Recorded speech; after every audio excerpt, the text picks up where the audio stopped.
Hey everybody, video here for you today. Now I'm working on some longer videos and I just ran out of time for YouTube this week. Sometimes life gets in the way of life. And I usually do my ancient history news videos on Monday, but I'm doing them today. I'm not going to be around on Monday. Found some good stories to share.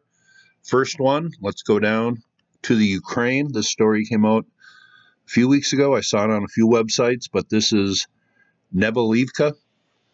This small city in the Ukraine, right next to it, sits an ancient city. They think it's very old. Let's just read. This is sciencenews.org, and I will leave all the links below. It says ancient megasites may reshape the history of the first cities.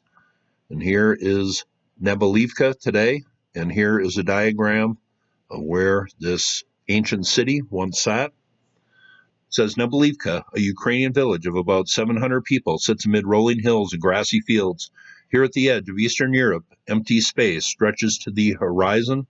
It wasn't always so. Beneath the surface of Nebelivka's surrounding landscape and nearby archaeological sites, roughly 6,000-year-old remnants of what were possibly some of the world's first cities are emerging from obscurity. These low-density, spread-out archaeological sites are known as megasites, a term that underscores both their immense size and mysterious origins. Now some scientists are arguing the settlements represent a distinct form of ancient urban life that has largely gone unrecognized. Based on what they found at the site, this is an artist's reconstruction of what he calls an assembly house. Ukrainian megasites were built by members of the Tripilia culture between 6,100 and 5,400 years ago, typically covering a square kilometer or more. Some of the sites are bigger in area than Manhattan. Right under the ground here, a city that goes back 5,000 or 6,000 years, not a trace of it that you can see from overhead today. Let's move on. Next story, I like to include ancient American news, especially stories that I have covered before. We are going down to Miami here in southern Florida. Here's a video I made in October 2018, the Miami Mystery Circle. Let's go over to an article, see what's going on here. This story just came out a couple hours ago. Miami's ancient Tequesta Indian circles, not on display. It says people walk by the original Miami, Florida every day and don't even know about it, or they think the downtown corner where Miami's first residents lived is a ruptured sewer line under repair. It looks horrible, and it's been like this for years, says businessman Jonas Machichi. I figured it was a sewer that went bad or a trash pit. Why would he assume otherwise? The 30-foot wide carved limestone circle is strewn with discarded coffee cups. Plastic bag is stuck on a patch of weeds.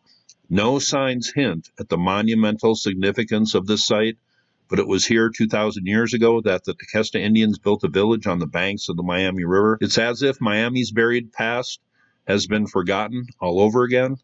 Historic preservationists, city leaders, and stewards of the 6-year-old agreement have lost patience and are pushing the MDM to comply with requirements to properly conserve, display, and interpret the discoveries. Going back to Google Earth here, here is the Miami Mystery Circle that I featured right down here where the Miami River empties out. This is where Miami originated.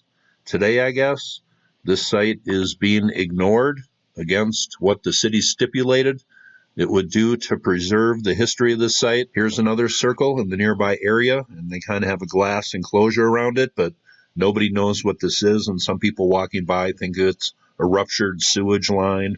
Here is archaeologist Bob Carr looking at some 2,000-year-old artifacts, and there's really no context here. People don't even know what this is. And here is the Miami Circle that I featured.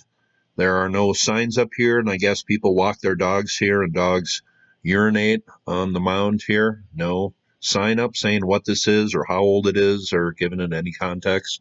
That's pretty sad. Today, this perfect circle and the carvings here are covered up by grass and dirt and sod. They say to protect the site, but they don't even give it any acknowledgement of what is here.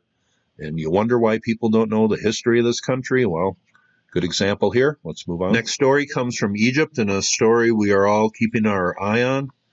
But there was an outbreak of coronavirus, and the travel industry is going to be really hit hard. Now here, this story just got updated a few hours ago. Coronavirus cruise ship on Nile River quarantine over virus cluster. And the last place I would want to be is on a cruise ship that is quarantined. And here on this website, Maryland coronavirus cases linked to Egyptian cruise and Texas cases. So how long has the virus been on this boat? Well, a lot of questions being asked by a lot of people concerning this issue, and if you're out there traveling, especially in Egypt or anywhere, just be safe. Here is the MS River Anuket, where it's docked at Luxor with 100 mostly foreign tourists on board, quarantined, not allowed off the boat, awaiting testing. That story is kind of being played out in a few different areas of the world. Good luck to everybody. Let's move on. Now, the next story, when I saw it pop up, I thought it would be a good one to include.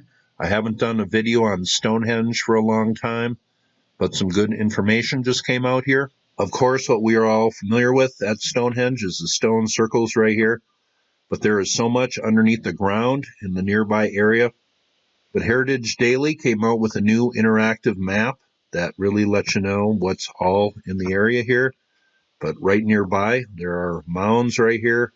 Here's what those nearby mounds look like. There are a few over here, and then right down here, there is a row of them ending right down here. But backing out here on Google Earth, here is Stonehenge right here, the stone circles. But there are Neolithic ruins all over this area by Larkhill and Durrington here, even Durrington Walls, it is known.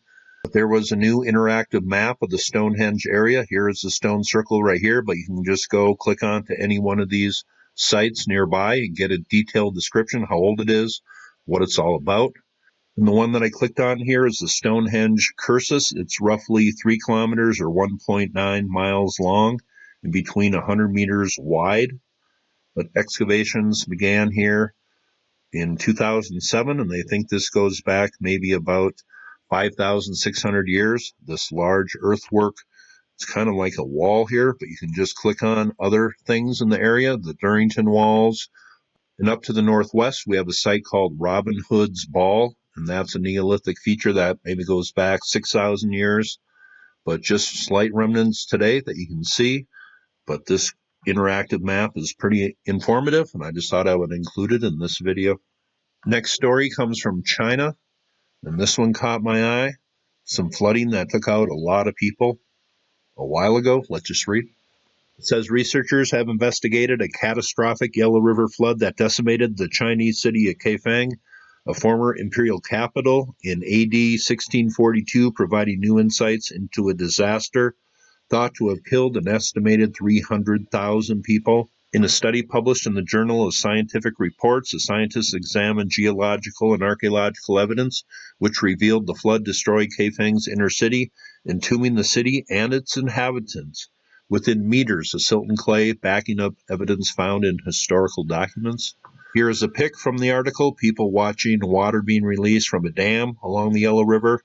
Heavy sediment is in this river, and they do this to prevent localized flooding, but the history of this river has been nothing but flooding and disaster. It says, according to the team led by Michael Storazum of Fudan University, China, the flood was so catastrophic because the walls of the city had partially collapsed during a siege, meaning that most of the floodwaters became trapped inside. The Yellow River, the second longest in the country, is sometimes referred to as China's sorrow due to its tendencies over the centuries to produce devastating floods. In fact, historical documents suggest that the Yellow River has flooded more than 1,000 times in the past 2,000 years, resulting in the deaths of millions of people. That is a story coming from China, along with 4 other news reports having to do with ancient history. I'm not going to be around on Monday, so I thought I'd do this one today. Hope you enjoyed it, and you all have a very safe day.